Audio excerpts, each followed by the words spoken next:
We're ready. Okay. We're starting. We are starting. We are live. Hello to people watching watching the session online. This is a combined session with Virtual JUG and Nighthacking. We are live recording from JavaLand, and this is a session about what's coming up next in Java. So for those of you watching online, you can you're welcome to go to nighthacking.com or virtualjug.com to watch. And we'll be monitoring questions on IRC. So if you want to ask a question to anyone on the panel, which we'll go over in a second, you can ask the question in Freenode, and the channel is I guess either hash or pound, depending on where you're from. Virtual JUG. If you go to virtualjug.com, the channel is already set up there as well.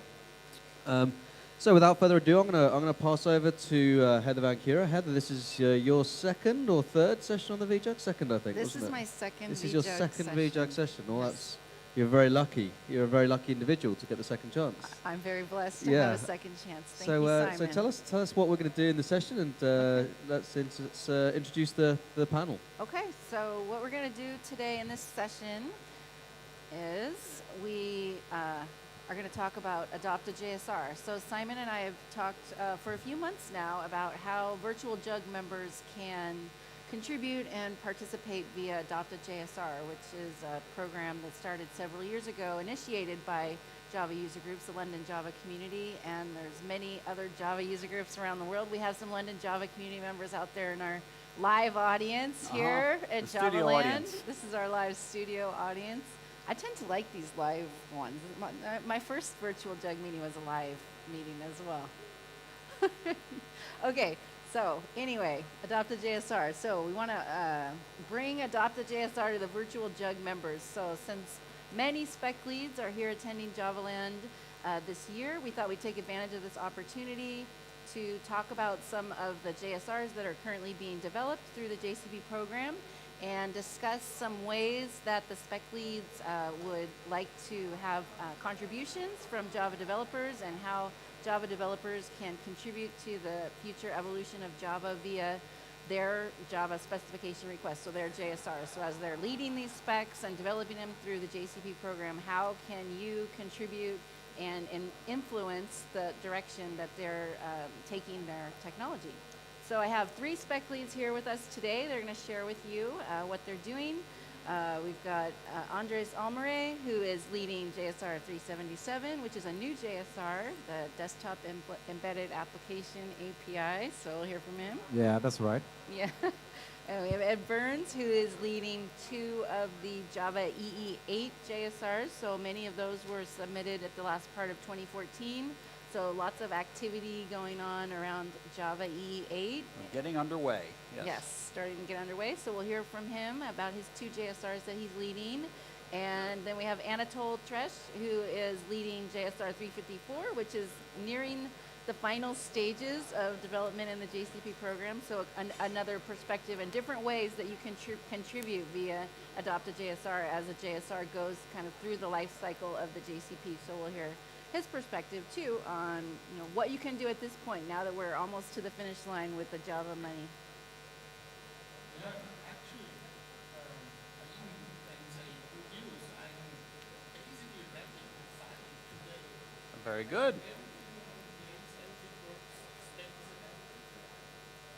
I would say nevertheless, I would take some days, but I also some people are going some days to review and read again and spec. So it's really perfect to run the families. Okay. I have some small additions done because we do have Closer to the mic there. Yeah. no basically no JSR already doing provide API for Java 8 as well as 1.7. So there you have it, folks. You hear it first here at JavaLand and the Virtual JUG. Java Money is almost ready to go. That's very exciting. Congratulations. So I would say that the Java Money API has been one of the most adopted JSRs through Adopt-a-JSR program. You've really kind of harnessed the power of the community in terms of bringing in the feedback from them early and getting their contributions via various hacker gardens around the world. So I think your perspective is really valuable to share. So we'll start go back to Ed and talk about his JSR and hear how you can contribute there. But I think you have a really valuable perspective to share about how you've accepted contributions from the community, and it's really great news that you're almost there within days. So congratulations, that's awesome. So we have a range of experience levels and also people coming to different places. So I'm happy to be the only one who's from Oracle here. It's great to show the vitality of JCP, to have spec leads from other groups, because for a very long time, before the Oracle acquisition, before a very long time, it was mainly Sun would do all the JSRs. So now it's really great to see the vitality of JCP and have both spec leads coming in from outside, the first of them being, of course, the big first one I would say was CDI. That was the big one to come in. But now we have all these others, and it's really exciting. Yeah, so yes, we have individual spec lead here today. We have Ed from Oracle. Anatole works at Credit Suisse, so it's great to see different people stepping up and being a leader in the community. So, let's see. On your screen, we're showing Adopt-a-JSR wiki. So if you want to go to Adopt-a-JSR.org, you can find some resources there about Adopt-a-JSR. But I'm gonna start with Ed, asking him to kind of show us his JSR. Sure. We'll start with JSR 369. Right. So this is the Java Servlet 4.0 specification. So one of the JSRs that was submitted in the last part of 2014, slated to be part of Java EE8. So when you go to this JSR page, you go jcp.org, and the JSR number is 369. So you can go there. And Ed, why don't you just tell us a little bit about kind of what this JSR is about in a couple sentences, and Sure. what your plans So are. this is the JSR for one of the oldest APIs we have in Java EE. Yeah, redirects to- If not the oldest, the Servlet API. So it's not exactly, cutting edge and fresh and wanting to be brand new.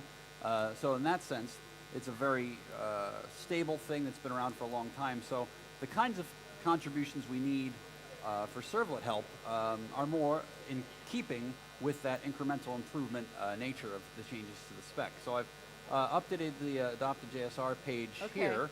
So if you go to jcp.org and put in 369 and click on the Community tab, you can see some Adopt-a-JSR tasks. So all of the spec leads have been asked to use this feature to put out there for the community where they need help.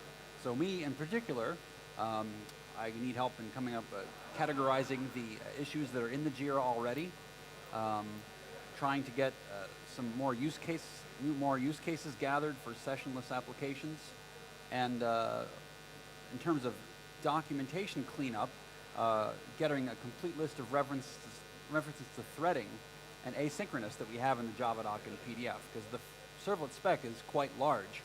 And so as it's evolved over the years, we've put a little bit of asynchronous in here, a little bit of asynchronous in there, and it's starting to get a little unwieldy. So having a canonical list of all of those places where threading needs to be documented. And this came from reading Brian Getz's book, Java Concurrency in Practice, where he kind of takes Servlet to task and several other specs also, saying, hey, the thread policies are not clearly documented in the spec. So if someone's going to produce a book that says this is a problem, and it's been printed many, many years ago already, it's definitely time to fix it. Yes. So. That's great. So yeah, as you said, this is in early stages of the JSR lifecycle. So what was kind of missing in the initial stages of Adopt-a-JSR was the participants and the Java user group members were curious, what do the spec leads want? So that's one thing that we're making sure that we're including for all of the newer JSRs is on this community tab, a list of things that the spec leads want help with. So these are the things that will change over the life cycle of the JSR. So in the early stages, you might see things similar to this, but it will vary by the JSR. It will vary based on if it's a new technology or if it's an update to the technology. So thanks, Ed, for getting that in there and updating it. Let me talk about the Anything other else one. you want to 'Cause share we about get this one? This one, no, but I want to Okay. give you the audience two for the price of one. And this is buy one, get one free offer on JSRs. And so for JSF is 372. And let's see, one of the things we need is updating the Maven archetypes. We have Maven archetypes for quickly building JSF projects. I was really inspired by some of the things Dan Allen did early on with Arquillian. And Dan's in the audience. Dan's in the audience here. We got a large audience, by the way. That's true. Can we maybe pan and see the audience? We'll post a pic. Steven will help us out. Yeah, Our okay. gracious night hacking host. Yeah, I want to get the studio audience in the picture. Wave hello to the vJUG, Yeah. everyone. There you go. All right. Thank you, Stephen. Thanks, guys, for coming. Thumbs up. Updating the Maven archetype to make some changes there for 2.2. I'm not going to read all of them, but and some of them actually have been done. I actually need to clear some of these out. So, you know, it's all there for you to see. So it shows here, so this is the other JSR that Ed is leaving, JavaServer Faces, and again, in the community tab of the JSR page, you can find a different list for this JSR of things that he's looking for. And maybe even, let's show him on the JSR page where you can find the links to the project page and the JIRA, just in case you haven't had a peek around these jcp.org JSR pages, kind of show you where you can find things. So on the main page where you go when you first enter the number, you'll see up at the top the title and then the status table, which shows you the stage that it's in. This one obviously is a new one. It was approved initially by the executive committee, and the results of it are there. And at this point, they're getting together with their expert group, and they're working on their first draft, which is the early draft review. And then underneath the expert group transparency, these are the changes that were introduced via the JCP.Next initiative. Each JSR will have a public project page, so that's kind of their wiki homepage, and then they have to have public communication, so all the discussions that are happening in the expert group are there. Those are open to the public. And then the issue tracking, so in this case it's a JIRA instance. So do you want to show me any of that, or just show that this? Yeah. Well, it's very full. Just show you what it looks like. So There's a lot of features that we need to do. So there you can see all of the issues, and you're free to comment in the JIRA as well. Right. So I think we had a few recommendations for that. If you do Yeah, comment I mean, in the past we had a voting, you know, had a little contest where we tried to get people to vote for issues, and we gave some books away. So, you know, the JIRA is a great tool for that. Okay, great. So yeah, every JSR will follow this format of public information, and thanks for sharing about some of the Java EE8 specs. I think we'll move on now. I think we're going to talk with Andres about his JSR, which is also recently submitted and approved by the executive committee. A little bit newer JSR, just got approved last month, right? Yeah, February 9th, as a matter of fact. He knows the date by heart. Exactly. I will never forget that date. Yes, so congratulations, your JSR was approved. Why don't you tell us a little bit about the JSR and what you're trying to do? So basically, this JSR comes from the frustration as a desktop developer that there are so many frameworks out there for you to choose when you want to write a web application or a mobile application, but not so many in terms of desktop. So trying to translate your knowledge that already exists when you're developing a web application to the desktop is kind of hard. And whether it's not hype or not, believe me, desktop development is still ongoing. It's still important. It's really funny to hear you say that, because it's coming full circle. Because when JSF 1.0 came out, we were inspired, I'm sorry to say it, to show my age with the gray hair, but AWT. So we said, let's build a web app thing that looks like a desktop. And now you're saying, let's build a desktop thing that lets people bring in their skills from web apps. Exactly. It's been so many years now that people have spent on the server side. There's so many knowledge that we can reuse and transpose into the desktop arena. And given also the rise of IoT, we would like people to continue in that area and be able to reuse their knowledge on desktop, but also targeting IoT and embedded devices. So the goal that we have is quite ambitious. What we want is people to be able to build applications both on desktop and embedded devices. All right. Very ambitious. Yes, it You're is. brave to embark on this endeavor as an individual, but yeah, definitely. Yeah. That's why I think it's really important for this JSR too, to really follow that model of embracing the community and getting their help in terms of contributing to the JSR. Yes, certainly, because as you said, Heather, this is a brand new JSR. But one thing that I think is very important for this JSR is that we're not starting from scratch. We have plenty of reference material out there. For example, the Eclipse 4 application platform. We can use DataFX, Griffon, and there are so many other frameworks that kind of provide the features that we like to see standardized, so we can gather information from their knowledge and reuse it and provide an API much more quickly. Our time frame is to be able to publish the final release by the end of this year. Okay. That's very Again, ambitious. very And for ambitious. that, we certainly request a lot of help from the community, and that's why we open our arms to the Adopt-a-JSR community, because we certainly would like to talk to you, and so that you can give us your feedback, your ideas, what you're feeling, your experiences, what works, what didn't work with the different frameworks or tools that you use, so that when we create this API, it's actually the one that you need going forward into the future. Yes.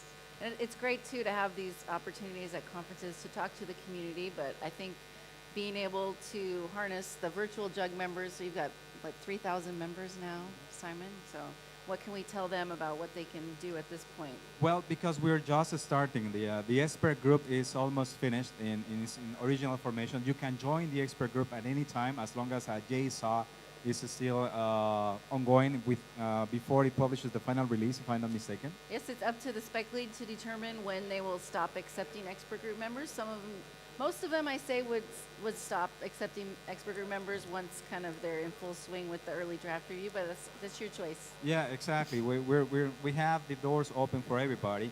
So because of this, I will certainly welcome people to join us in our discussion list. We have a mailing list. I think Yeah, show them where you use something else, I think, for yours. So one of the things about JSRs is it's up to the spec lead how they're going to meet the transparency requirements. So they have to have an issue tracker. They have to have public communication forum that's public, open to the public, and then a place where they're going to post updates. So Yeah, show us what you have here. exactly. What we have a mailing list, but let's see. Let's click this with one hand.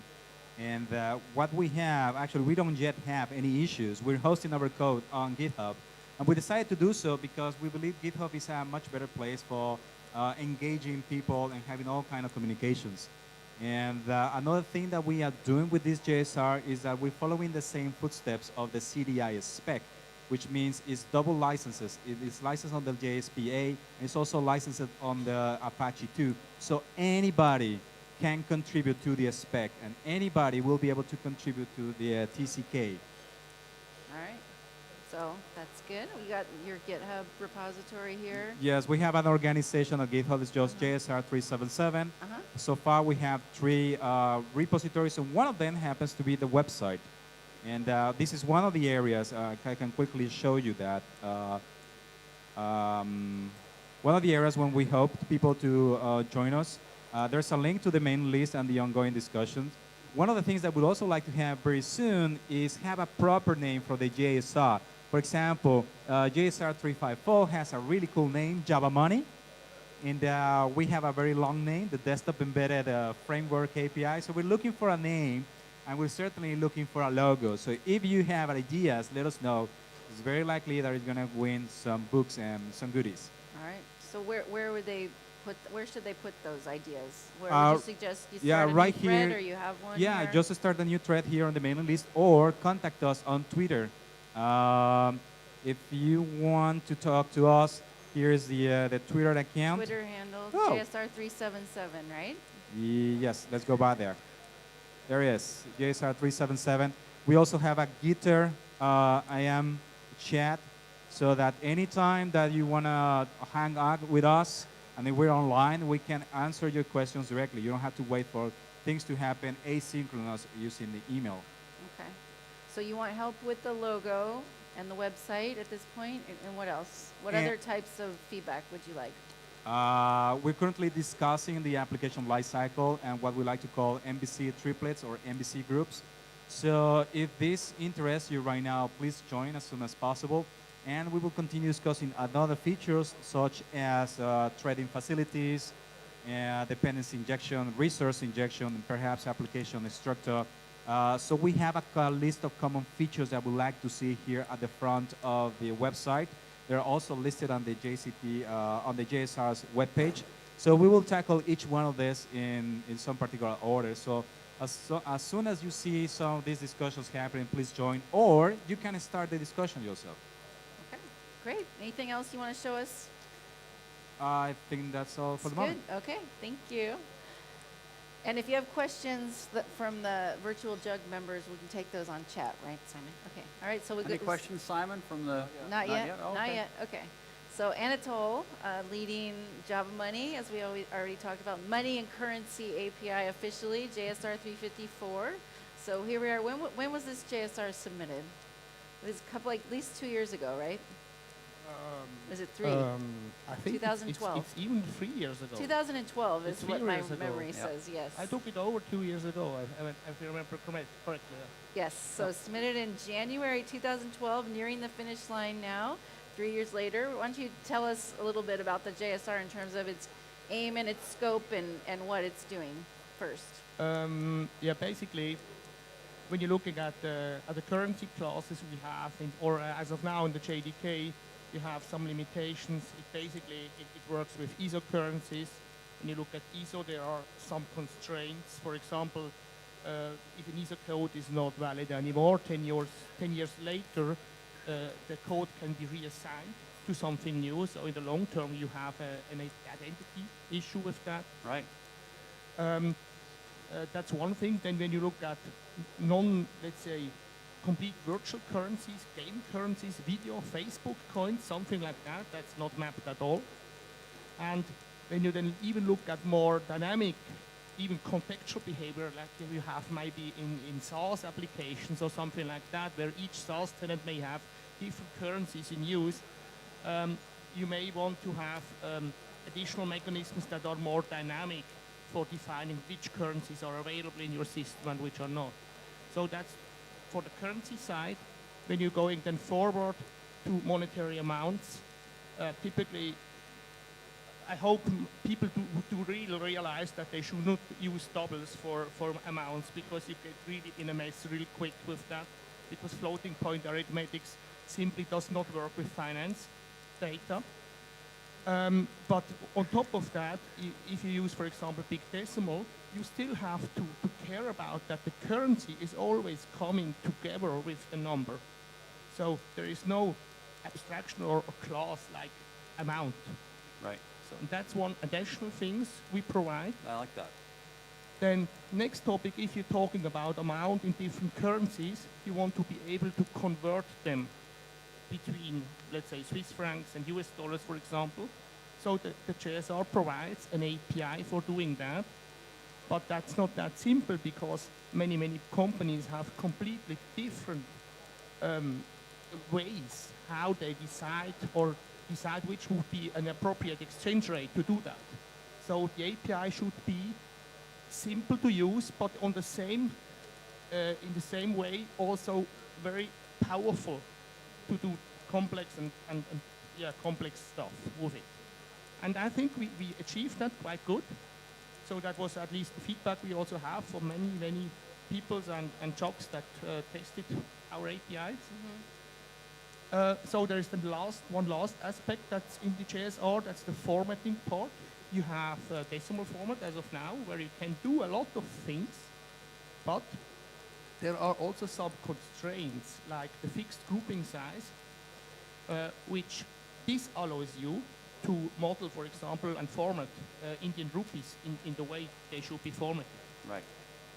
So that's, we come with a simple formatting API where you can do that stuff on top, which is also very easily extendable. So you can also do some, let's say, advanced stuff, like just if a number is, let's say, less than 1,000, you can just show the full numbers. If it's more than 1 million, you can just print out 1.2 million or something like that. Mil, or M, capital M. Okay. Yeah. All right. And I think, so, as I mentioned earlier, you have really been active in the community in terms of attending lots of events and going to hacker gardens and working with several Java user groups. Can you tell us about some of the contributions that you received via those types of events and the Adopt-a-JSR program, some of the activities that developers did as people who weren't actually part of the expert group, but actually helped you to move the spec through the process? There was quite very, very different things happening. First of all, I remember one of the first contacts I had was with Google. Google is not a member of the EC at all anymore, but they approached me and discussed with me in the early stages what they want to see there, and they really, really gave very, very significant and very good input. That was basically the lucky punch that we had, that we get the API quite good in place from the scratch, before early draft review. Of course, we had then lots of discussions internally in the expert groups, and also then did hack days or events with, I would to mention London Java community. There was one where I was there, also personally, and with, I don't know, 20 guys there. They did try out the whole API, and there was some significant feedback on that, where that resulted in significant changes. And we also had just 1 month ago another user group which was testing through the whole API, and for me it was important to wait for that user group, that we can gather that feedback as well, that we are really as sure as possible that we have a good API that goes final. So can you tell me a little bit, you mentioned the London Java community, so what did they actually do? Did they contact you and ask you about setting up a hack day, or did they share with you what they were planning to do in terms of the activity that they were? Basically, they approached me that they want to do a hack day. Then we looked for a date. And what I on my side did, I did some kind of couple of slides where I gave a short introduction on the JSR, on the modules, and I did kind of a testing project where you have empty tests. Also you have tests, but you have empty implementation, and you have that the test turn green, you have to implement the methods there using the API. So there was some kind of guidance that then actively guides you through the API, starting from very trivial use cases, going up to the SPIs, implementing advanced stuff. That's great. So yeah, I think that's really key, right? Being in communication with the spec lead and getting that type of information, either on the JSR page or directly getting in contact with the spec lead. I would say the personal contact is the most important one.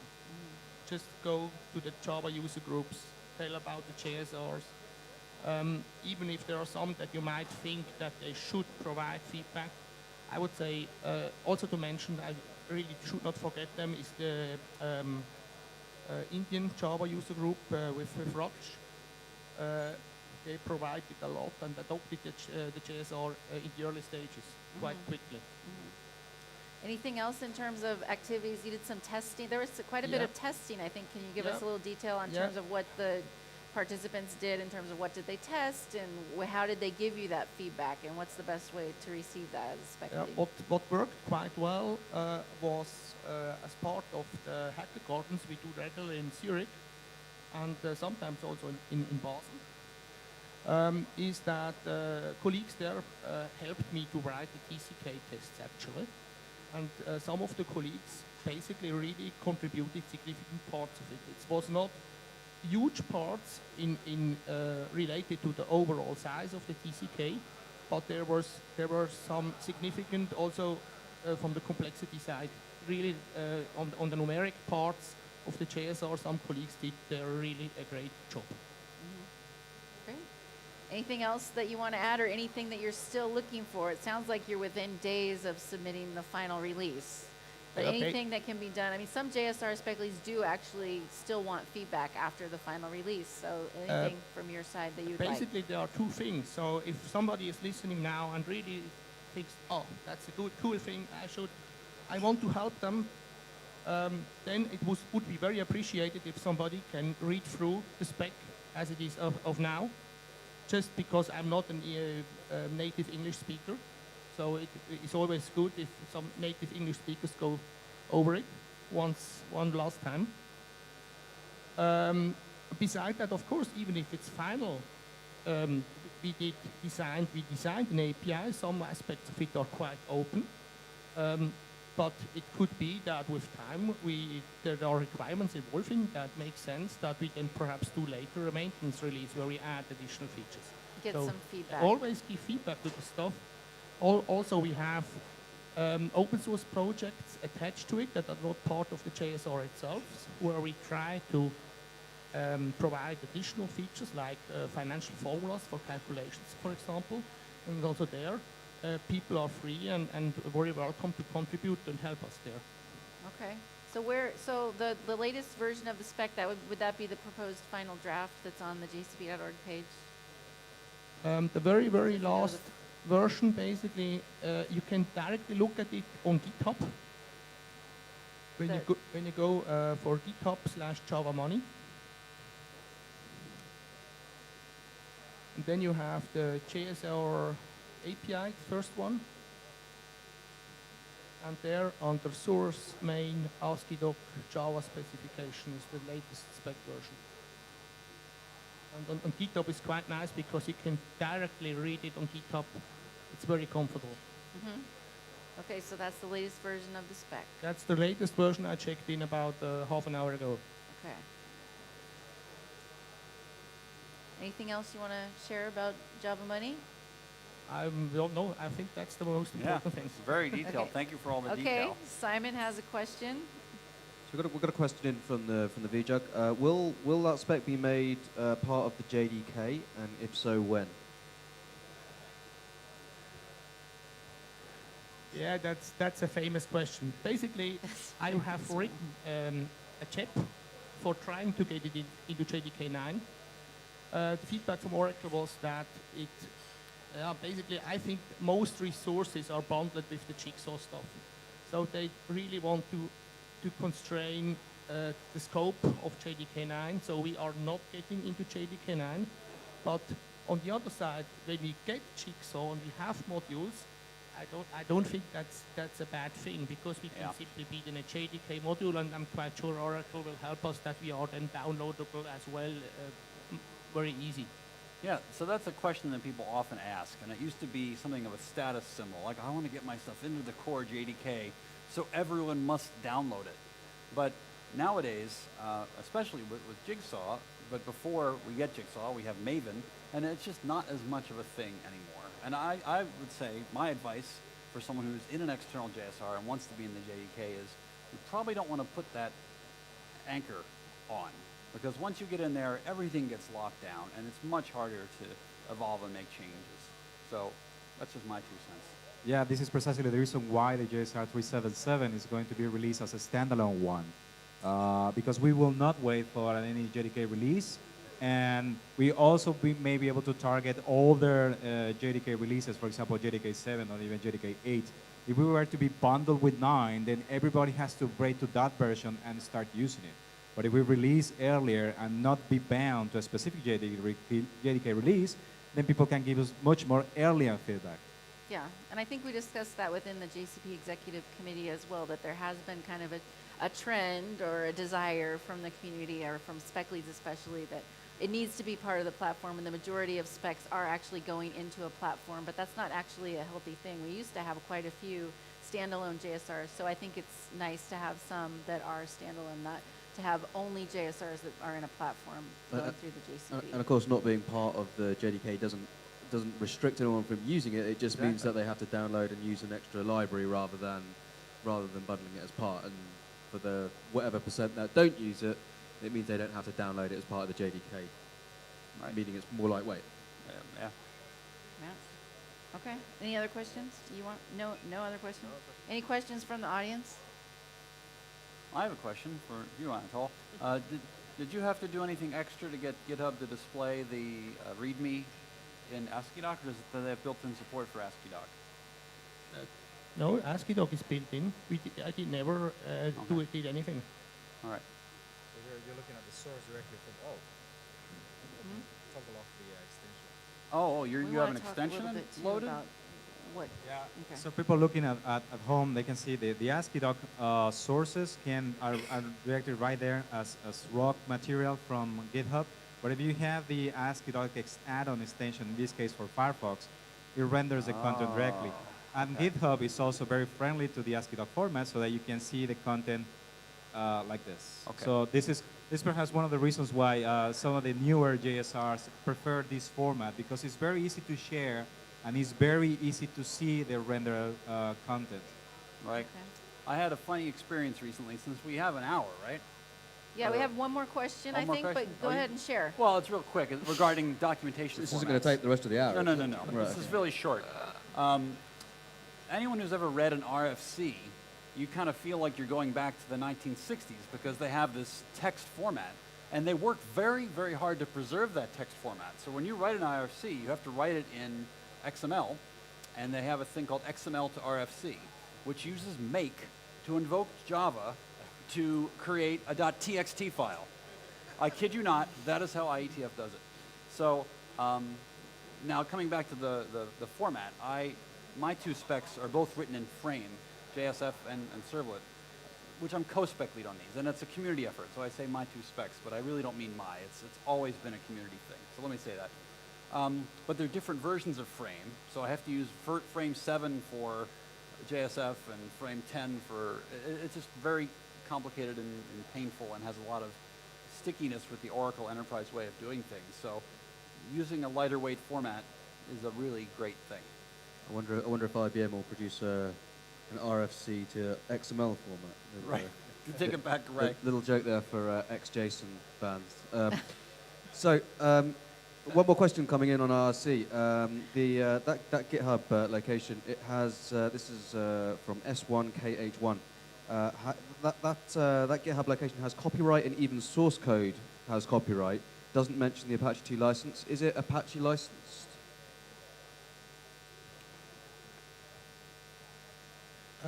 The API basically is a normal spec license, so nothing special about that. Also the evaluation as well as the implementation license will be a standard license there. Nothing is quite traditional. Everything else, the reference implementation and the TCK especially, it's Apache 2 license. So every JSR has the spec, the reference implementation, and the test suite. So you're saying the reference implementation and the TCK are Apache license? Oh, you have two. Since we provide Java 7 as well as Java 8 support, we have basically two reference implementations. But one shared TCK, it's the same TCK for both versions. So both reference implementations will pass the same TCK. Okay, I know we talked about this weeks ago. Okay, so wait, if we don't have any further questions, we did want to discuss kind of next steps for the virtual JUG in terms of, it's kind of one of the things that we usually do is, suggest that you pick, as a user group, kind of pick a couple of JSRs. So I know yesterday we did Adopt-a-JDK, so if there's a lot of interest there, do Adopt-a-JDK and maybe pick one or two JSRs, maybe that the majority or a large percentage of your membership is interested in, and kind of take a look at that and go a little bit deeper. Yeah, so I think this is a good point to I guess address the vJUG and challenge the listeners who are watching today, and I'll send a follow-up email to the wider group.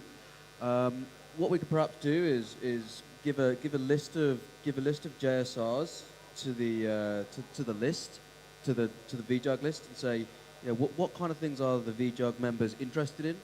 Who would like to help? Perhaps even host a virtual JUG hack with some of the JSRs that are currently in progress, and see if we can provide some real feedback and change the APIs early before you start complaining about them in 2-3 years when they're standards.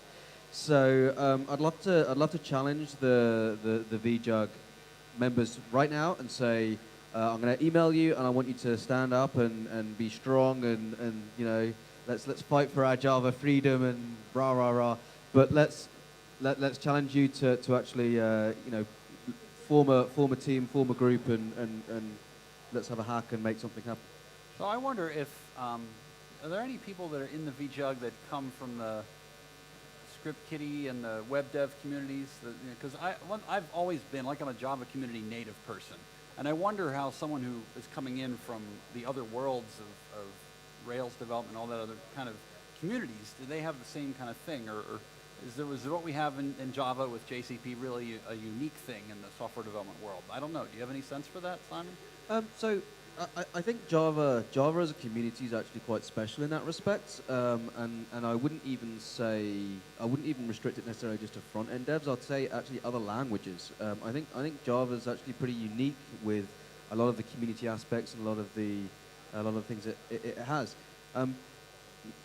That said, a lot of the community, a lot of the ecosystem parts, like Spring doesn't have this kind of thing. So it's an interesting one to say, what it is that actually creates this kind of group. I think Java is very unique in this, right, whether it's front end or other language. I haven't seen anything around. Have you? I have not, no. I hear that often in terms of You do? Okay. new people, new Java developers. They think it's very special and unique. Okay. Yeah. So, okay, so that's our action item coming out of this meeting. Simon will put together a list of potential JSRs, and as you said, I think that's a good strategy that a lot of Java user groups have done when they decide to participate in Adopt-a-JSRs.